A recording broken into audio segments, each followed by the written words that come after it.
แกะซีมึงดูนี่กองเทิงเลยเป็นจังไดมาตัวนี้อายถือตัวนี้กำลังหิวข้าวเลยหิวบ่ซีมึงดูมันสิแซ่บจังได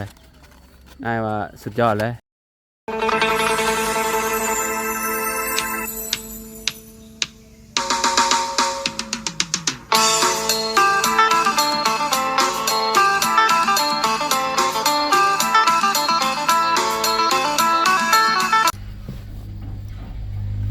กับสบายดีพ่อแม่พี่น้อง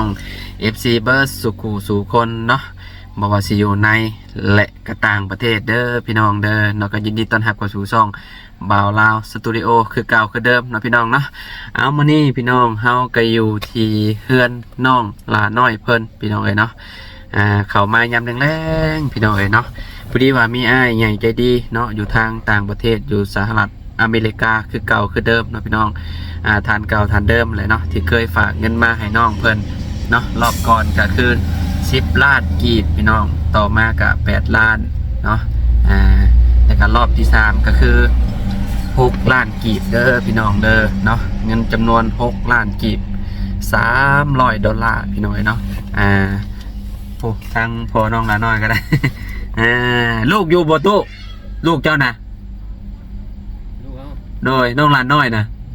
ไปเฮือนนี่นะอ๋อไปเฮือนน้องน้ำบ่โดยพี่น้องเนาะเพิ่นบ่อยู่พี่น้องเนาะน้องหลานน้อยกับถ้าพ่อแล้วว่าไปเฮือนน้องน้ำว่าซั่นเนาะพี่น้องเนาะเพิ่นย่างมาตะลินเมื่อกี้นี้เนาะก็คือเงินจำนวน$300นะพี่น้องก็เฮาก็เอามาเป็นเงินกีบเนาะก็ได้อยู่6 ล้านพี่น้องเนาะเพราะว่าเรทกุมื้อนี้ก็คือ2 ล้านกับ50,000กีบเนาะพี่น้องเนาะปลายมันก็คือแบบเพิ่นก็ให้เฮาซื้อแนวอยู่แนวกินพี่น้องเนาะ100,000กับ50,000กีบปลายมันพี่น้องเนาะเงินที่เหลือก็คือแบบเฮาก็สิเอาเซอร์ไพรส์น้องละน้อยเพิ่นพี่น้องเนาะเซอร์ไพรส์น้องเพิ่นเลยเนาะเซอร์ไพรส์อยู่นั่นนี่แหละพี่น้องนี่เป็นกองข้าวเนาะกับบ่ฮู้ว่าน้องเพิ่นกินข้าวแล้วบ่หรือว่าจังใดเนาะพี่น้อง เฮาก็เอาเห็ดเนาะข้าวผัดพี่น้องเนาะให้กระเจ้าเห็ดข้าวผัดให้ข้าวผัดแล้วก็อันนี้เป็นกองเนาะกองเงินเนาะอันนี้กองข้าวพี่น้องเนาะมีอยู่2 กองเนาะเสื้อผ้าแบบเป็นข้าวมื้อนี้พี่น้องกระบูเป็นสิตื่นเต้นจำได้พี่น้องเลยนะ อันนี้เป็นเงินของอ้ายใหญ่ใจดีเนาะคือเก่าคือเดิมแหละพี่น้องเพิ่นให้ครับเป็นสะพานบุญให้เนาะเอาจังได้ก็ขอบใจอ้ายหลายๆเด้อเนาะที่ให้น้องเป็นสะพานบุญให้เนาะให้เงินให้คำน้องละน้อยเพิ่นเนาะก็ขอให้อ้ายอยู่ดีมีแฮงความเจ็บบ่ให้ได้ความไข้บ่ให้มีเด้อปรารถนาสิ่งใดขอให้ได้สิ่งนั้นเนาะอ้ายเนาะนอนหลับให้ได้เงินหมื่นนอนตื่นให้เงินแสนบ่ว่าอ้ายสิเฮ็ดการงานอย่างธุรกิจอย่างก็ขอให้ประสบความสำเร็จในหน้าที่การงานตลอดปีตลอดไปเด้ออ้ายเด้อร่ำรวยเนาะแล้วก็ FC ทุกๆคนขอบคุณหลายๆที่ติดตามและเป็นกำลังใจให้เด้อพี่น้องบ่ว่าสิอยู่ฝั่งไทยฝั่งลาวและทางต่างประเทศนํพี่น้องเนาะมื้อนี้เซอร์ไพรส์อีกคือเก่าพี่น้องเนาะก็บ่ฮู้ว่าเพิ่นสิตกใจซำใดเนาะน้องลาเพิ่นเนาะเงินอยู่ในกองข้าวจำนวน6 ล้านกีบพี่น้องเนาะโอ้โหสุดยอดเลยพี่น้องเนาะเดี๋ยวถ่าน้องเพิ่นมาก่อนพี่น้องเนาะตอนนี้เพิ่นไป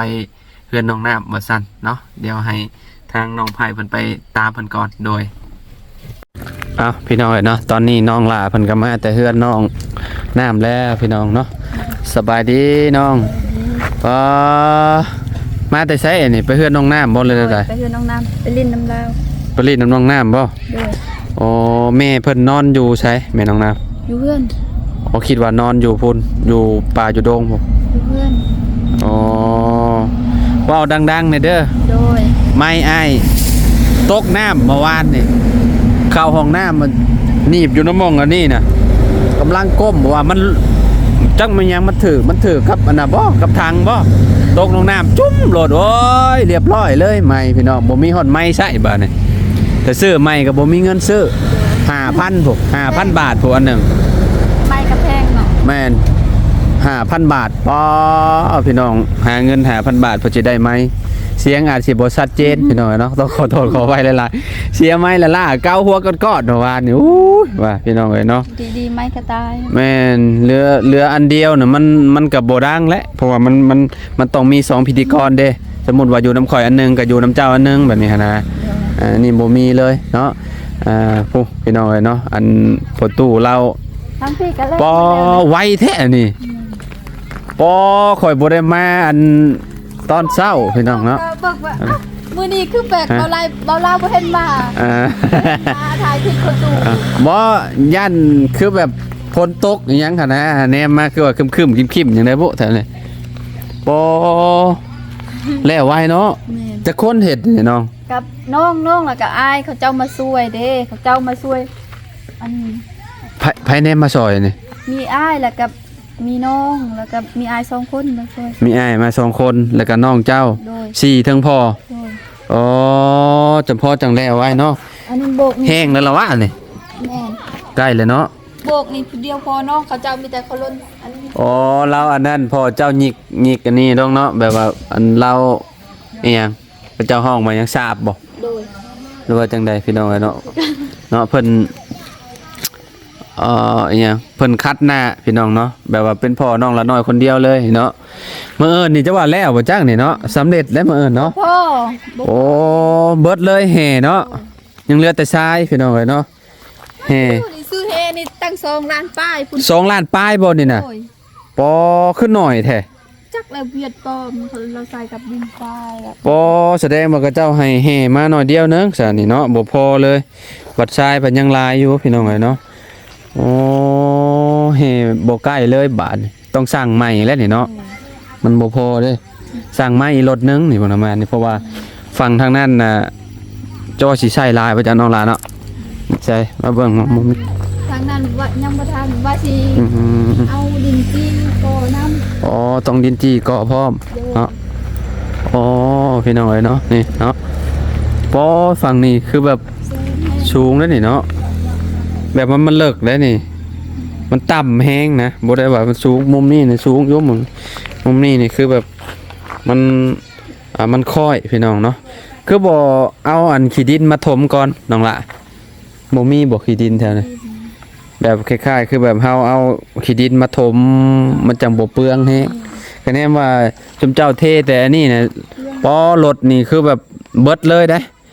สมมุติว่าสั่งมารถหนึงนี่คือแบบใส่นี่เบิดเลยนี่ ปูนกับบ่ได้เว้านี่ขนใส่บ่ได้เว้าครับว่า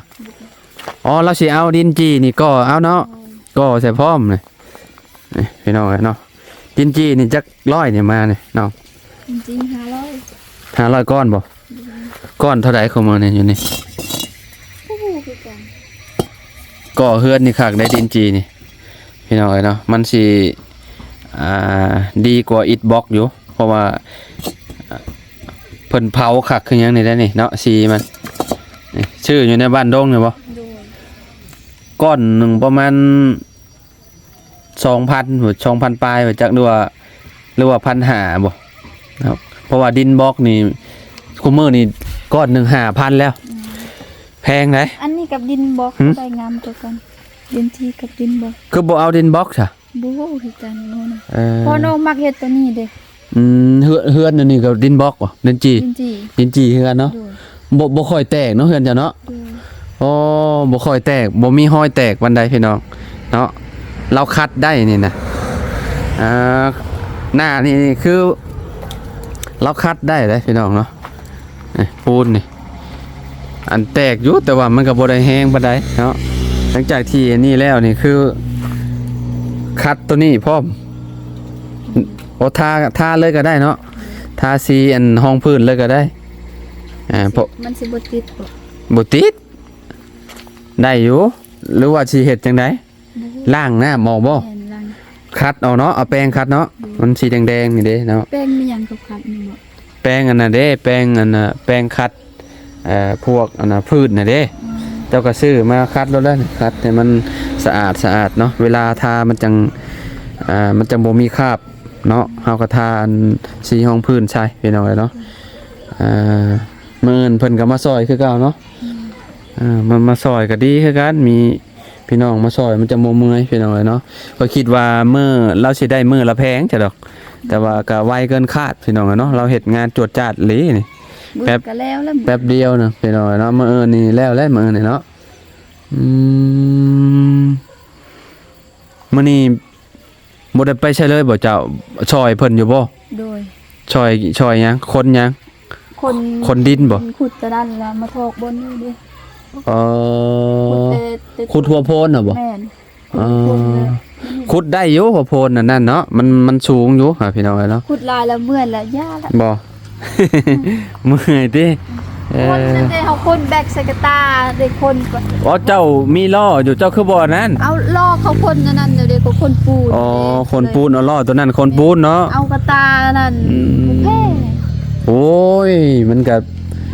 นักตัวเองบ่ได้เว้าแล้วครับ 10กระตาแล้ว 10กระตาแล้วเมื่อยแล้วก็ย้าแล้วเนาะ โดย เพราะคนจะอยู่พุ่นเลยพี่น้องบ่ไกลๆคนมาอยู่พี่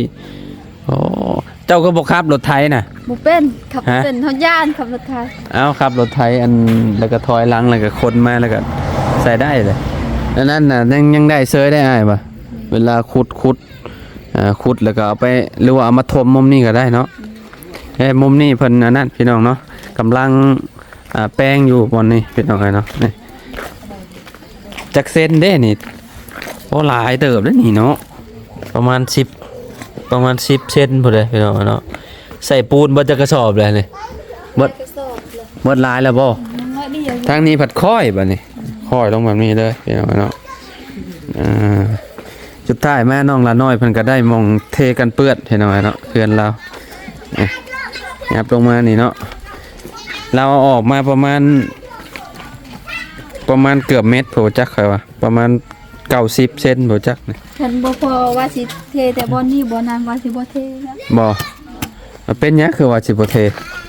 อยากมาโทร ยันบ่พอก็สร้างมาอีกแหละย่างเงี้ยฮะ ยามันละบ่ฮู้ มันก็บ่งามแล้วมันมองนี่มันก็บ่คักแหละคะแนนบ่เทมันต้องเทให้มันรอบไปเลยเนาะ หมดสบายนะ แม่นเวลาเฮาทาสีมันจังสบาย นี่เห็นบ่ขน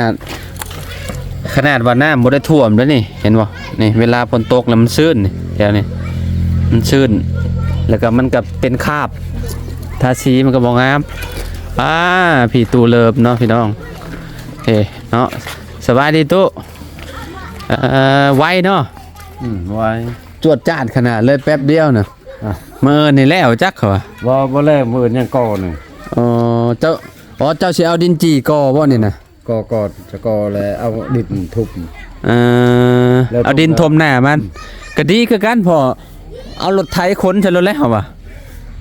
น้ำมองเนินน่ะ รอนั่นแหละเอา ล้อยุ่งอ่ะเนาะ รถไทยเชี่ยวไปแล้วไทย ฮะ ไทยชักให้อ่ะ เสี่ยวจะเอาไปไปซักให้บ่อ้าว เจ้ายืมเด้ โอ้ รัดเขายังเขาให้สำรองเอาตัวนั้น เสี่ยวกันยืมกันได้เนาะเห็นหน่อยเนาะ เชี่ยวหักเชี่ยวแพงลีลาบ่ปะจะเป็ด โอ้แนวมันแลมีเสี่ยวดีแบบนี้ก็ดีแหละเนาะบ่ทิ่มบ่ปากัน พวเฮาก็ลาวนั่นแหละเป่า ถือว่าสุดยอดแล้วเนาะ สุดยอดแบบว่าปัวผลเป็นมอลาวบ่อ๋อ ลาวแพง เป็นหยังนี่เป่าน้ำเพิ่นนี่ดีบ่พ่ออ๋อโดยคักแล้วซะเนาะ เรา เพิ่นอยู่บ้านใดเสี่ยวจ้ะ นี่กระดับ มันก็บ้านระดับ บ้านกระดับ มันกระดับไปนี่บ่อ๋อ เป็นไทย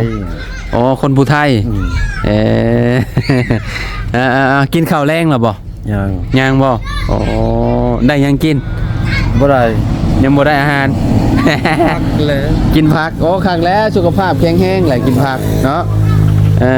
ก็นี่แล้วก็เลยเอาดินทุบแล้วจังบ่มน้ำแล้วจากช่างอีกช่างเฮ อ๋อแม่นแล้วอันถมดินแล้วก็บ่มน้ำคือพอเราว่าให้มันแน่นกว่าเก่า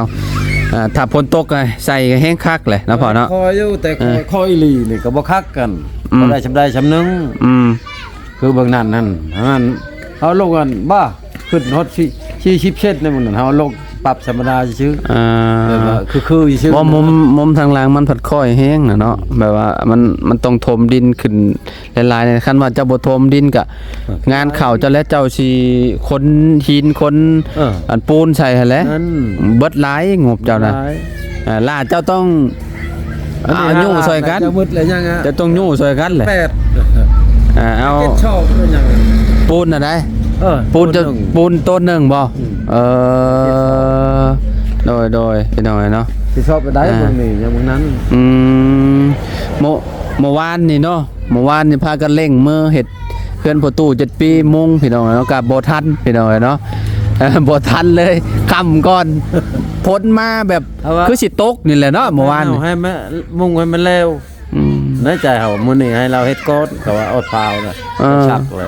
ยแต่ เราซักแล้วแม่นบ่สั่งแหละ ชักแล้วมื้อนี้ เอากระยาแล้วแหละให้เราอัน เอา เพราะว่า เอา เพราะว่าเราก็คือฮู้แหละเพราะว่าเราครอบครัวเราก็ต้องพี่น้องเราก็อยากให้มันแล้วเพราะว่าคนแถวหมู่บ้านน่ะสิแล้วเกือบเบิดแล้วบ่จักเราก็ยังอยากพาวหั่นนะ แม่นมืดแล้วผู้ชักมืด มัน บ่ฮักกันว่าผู้ภาคชีโอ้ยหมู่ชักมืดแล้วอยากเอาเขาชักแน่มือน่ะพักก่อน เดือน6ใกล้สิเบิดเด้เดือน6อันลาวหั่นนะเราก็เลยสิฮอดเดือน7เลยเข้าก็เนาะถ้าดินมันเย็นไปมันก็บ่อยากออกได้ เอาจะชักกันหน่อยนึง เจ้าก็ชักบ่ ยัง เจ้าบ่หลายก็บ่ เดือนนี้ก่อน บิดเดือนนี่บ่เจ้าสิชักบ่เป็นหยังดอกเนาะมันเหลือน้อยเดียวเนาะพ่อเนาะเพื่อนประตูเนาะยังเหลือน้อยเดียวเนี่ยหม่องนั้นมงแล้วก็ลบบาดนี่พี่น้อยเนาะ มุ่งมันกับมุ่งกับลบมันกับแอมันมืดเบื้องนั้นมือหนึ่ง มือเดียวเนาะไวอยู่ซะ อันนี้เบื้องนี้มือหนึ่งมือนั้นมือหนึ่งแล้วช้ำ เรียบร้อยแล้วก็ใส่ปองเยี่ยมบาดนี่ ใช่ปงเย็บ ปองเยี่ยมแล้วก็เทอันนี้จบเลยโอ้ยยังเหลือหน่อยเดียวนึงพี่น้อยเนาะ ก็คันเขาช่องเอ็ดเมื่อตัวนั้นแหละเฮ็ดติ่งกระต่ายนี่คือเฮาก็ได้ก่อนตัวได้แล้วเขาว่าเอ้ยคันเฮ็ดดำการก็เฮ็ดบ่ติด อันนี้เจ้าเฮ็ดได้บ่ผู้เดียวเจ้า ได้ มันได้โอ้คักแล้วซะอยู่ในบ้านอันนี้มีอยู่อันอิฐบล็อกในหม่องเฮาซื้อนี่เฮาว่าเฮาอยากซื้อนี่มาให้เราเลย อันพวกบานนี่บานประตูนี่เอามาให้มันครบไปเลย แม่น ทั้งเบิ่งมื้ออื่นเนาะว่าสิเป็นจังได๋พี่น้อยเนาะคันว่ามื้ออื่นกับบ่มื้ออื่นกับมื้อหน้าบ่เพราะว่าสร้างก็ยังบ่ได้มาหั่นนะเนาะพ่อเนาะบ่ได้พาเพราะว่าทางพ่อเราก็สิเฮ็ดอันนี้ของเราอยู่แล้วพี่น้องเนาะนี่เฮ็ดไปก่อนก็ได้เนาะ เท่าไรเบื้องนี้ยังทำมือชี้มือเลย โอ้ก็โอเคเลยก็พอดีแหละสร้างแหล่ก็ซักเข่าเพื่อยันเราถ้ามีคนเราก็น่าสิจ้างคนนำเมาพี่น้องเนาะได้ยินเราเว้าอยู่เนาะ เราจ้างโดยเรียวว่า6ชอบบ่ได้เราได้พัดแล้วว่า เข้า6ชอบบ่6ชอบเข้าแนวเราอ่ะว่ามาชื่นนี่เราเขาผัดกันโดยเจ้าบ่หลายที่ของเจ้าเฮาบ่มีข้าวบ่ก็อย่างนึงอ่ะโอเคใช่เนาะเดี๋ยวให้ทางทพรับไปหากินข้าวหาเห็ดอยู่เห็ดกินก่อนเนาะลมกับน้องลาคนก่อนต่อก่อนพี่น้องเนาะเคยกินบ่ข้าวผัดน่ะ เคยอยู่ ข้าวผัดแบบไรเจ้าเคยกิน เคยกิน จานเท่าไหร่ จาน30อันนั้นเคยกินน้าสาวซื้อมาให้ตอนไปเฮือนลาว อ๋อบ่คิดว่าเจ้าไปหาอันน่ะเองใช่ดอก บ่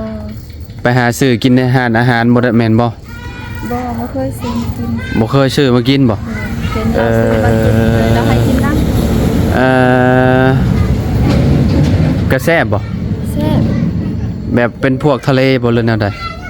มีแต่ข้าวผัดซื้อๆบ่มีหยังเลย อ๋อบ่ได้มีหยังบ่ โดย เอ้าคิดว่ามีใช่ดอกในบ้านดงนี่ก็มี2บ่อนค่อยว่าค่อยสิซื้อห้านนี้มาให้มาฝากเจ้าอยู่ห้านโตนเด้ทางโค้งอ่ะเด้แต่ว่าเจ้าปิดมานี่ก็เลยไปตัวนั้นเลยไปอันโตสุดนั่นเราเคยกินบ่หั่นน่ะ บ่เคย อาหารนั่นเขาก็บ่เคยกินจักเทื่อจักแซ่บหรือบ่แซ่บพี่น้อยเนาะเคยกินแต่ห้านตัวนี้ห้านมองใกล้ๆห้านอารมณ์ดีเนี่ยนะในแถวนี้แหละแม่นอาหารตามสั่งถือว่าโอเคหั่นน่ะเนาะพี่น้องเนาะเดี๋ยว เอาให้น้องละเพิ่นก่อนพี่น้องเอ้ยเนาะกับข้าวพี่น้องเอ้ยเนาะทางน้องเพิ่นก็ยังบ่ได้ฮู้ดอกว่ามีเงินอยู่ในนี้เนาะเดี๋ยวให้น้องเพิ่น มีอยู่2กล่องพี่น้องเอ้ยเนาะเดี๋ยวสิให้เพิ่นชิมเบิ่งเนาะว่าแซ่บซำใดให้น้องละเพิ่นชิมเบิ่งเอาละแกะชิมมึงดูนี่กล่องเทิงเลยเป็นจังไดมาตัวนี้อายถือตัวนี้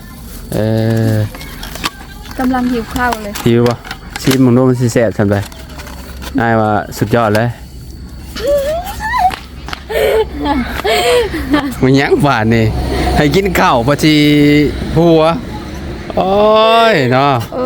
ร้ายเถอะฮะเท่าไรฮะโอ้ข้าวราคาแพงเลยนี่ยิ้มแล้วกินกับนึงฮะจานใหญ่เลยนี่เนาะกินได้หลายครอบครัวเลยนี่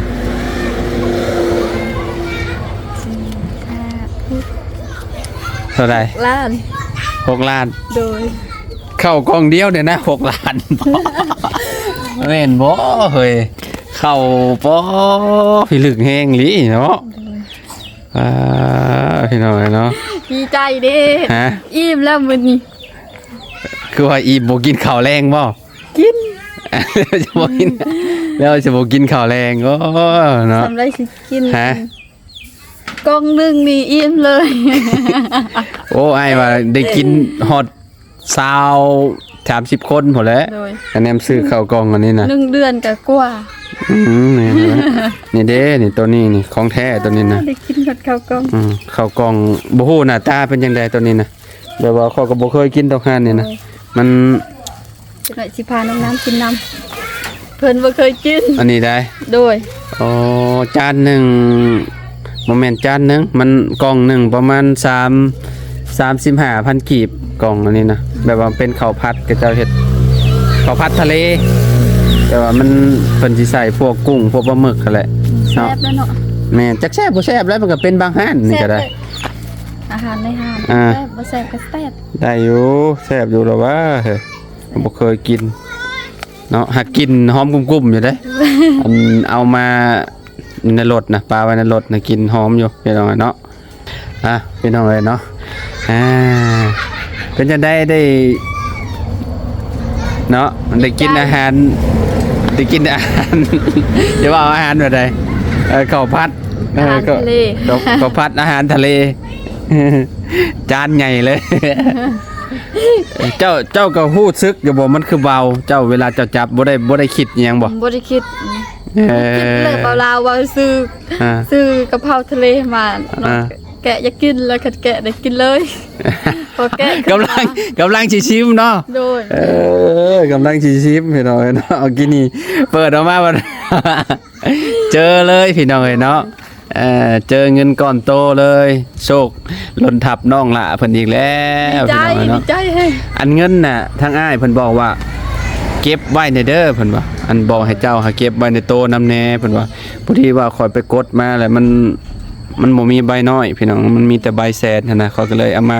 เบิดอัน6 ล้านเลยแรกๆอ้ายเพิ่นว่าให้แลกใบนี้น่ะน้องสิได้สิซื้อกินอ้ายบอกว่าให้แลกให้น้องเพิ่นแน่เพิ่นว่าเนาะ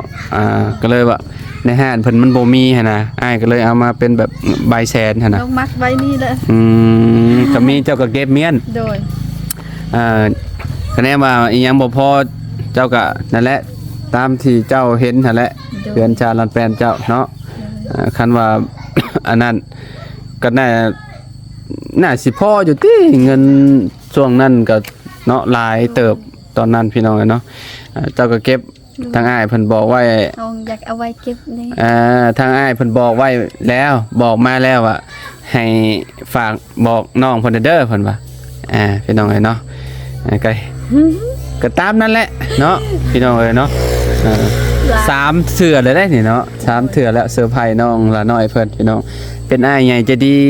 ทันเก่าทันเดิมเลยเด้อพี่น้องเด้อเบิ่งคลิปให้จบเด้อมันบ่แม่นว่าสิเป็นเงินข่อยอีกเด้อข่อยบ่ได้มีเงินเด้เนาะอีกอย่างนึงข่อยก็เป็นสะพานบุญให้ผู้ใหญ่เพิ่นพี่น้องเนาะเดี๋ยวกับ FC บอกโอ้ยมันเงินบ่าวลาวอีกบ่โยมันบ่แม่นได้พี่น้องเนาะ ข่อยบ่ได้เงินหลายปานนั้นเด้พี่น้องบ่สิมาเซอร์ไพรส์ผู้นั้นผู้นี้เนาะเทื่อละ10 ล้านเทื่อละ8 ล้านแบบนี้โยเงินมาแต่ใช้ลำพังเงินเติมน้ำมันรถก็สิบ่มีแล้วพี่น้องเอ้ยค่าหุ้งค่าห้องอีกโว้ยตายแบบนี้เนาะเทื่อนี้ก็6 ล้านพี่น้องปอเอาทางอ้ายใหญ่ใจดีเพิ่นเนาะให้เฮาเป็นสะพานบุญให้กับถ้าเบิ่งนำกันว่าสิต่อไปว่าสิเป็นจังไดว่าสิมีอีหยังอีกนะพี่น้องเนาะเพราะว่าอ้ายเพิ่นก็เนาะบอกไว้อยู่พี่น้องเนาะก็รอบนี้ก็ส่งมาให้น้องเพิ่นใช้เพราะว่าน้องเพิ่นก็คือที่ฮู้และตอนนี้กำลังเฮ็ดอันนี้อยู่เพิ่นก็บ่มีเงินมีคำใช้เนาะโอเคน้องฝากขอบใจเพิ่นแน่น้องละโดยผู้ใหญ่ใจดีฮะ โดยขอบใจอ้ายใหญ่ใจดีเด้อที่ฝากเงินมาให้น้องใส่ขอให้อยู่ดีมีแห้งขอให้ร่ำให้รวยกว่าเก่าปรารถนาสิ่งใดขอให้ได้สิ่งนั้นเด้อขอให้อายุมั่นควรยืนสาธุและขอบใจบ่าวล่าวนำเด้อ โอเค สถานบุญแห่ง โดยก็ขอบใจอ้ายใหญ่ใจดีอยู่ทางสหรัฐอเมริกาเด้อเพิ่นก็เป็นคนลาวนี่แหละเนาะพี่น้องให้เฮาเป็นสะพานบุญให้เพิ่นเนาะ3 เทื่อแล้วเพิ่นให้เป็นสะพานบุญให้พี่น้องเอ้ยเนาะเฮาก็ดีมุกดีใจนำน้องหลาน้อยเพิ่นเนาะก็เนาะคนเฮามันบ่ได้แม่นเรื่องง่ายๆได้สิได้เงินเนาะน้องหลาเนาะอันนี้คือแบบโอ้เพิ่นก็เนาะมีบุญมีกุศลนำกันนะมั้ยพี่น้องจังได้เงินกันเนาะจังได้กะเนาะขอบคุณพ่อแม่พี่น้อง FC ทุกคนเนาะติดตามและเป็นกำลังใจให้เด้อพี่น้องเด้อเนาะมื้อนี้เซอร์ไพรส์น้องหลานน้อยสำเร็จอีกคือเก่าพี่น้องเนาะพบพ่อกันคลิปหน้าเด้อพี่น้องเนาะสบายดีเด้อเบิดทุกคนพี่น้อง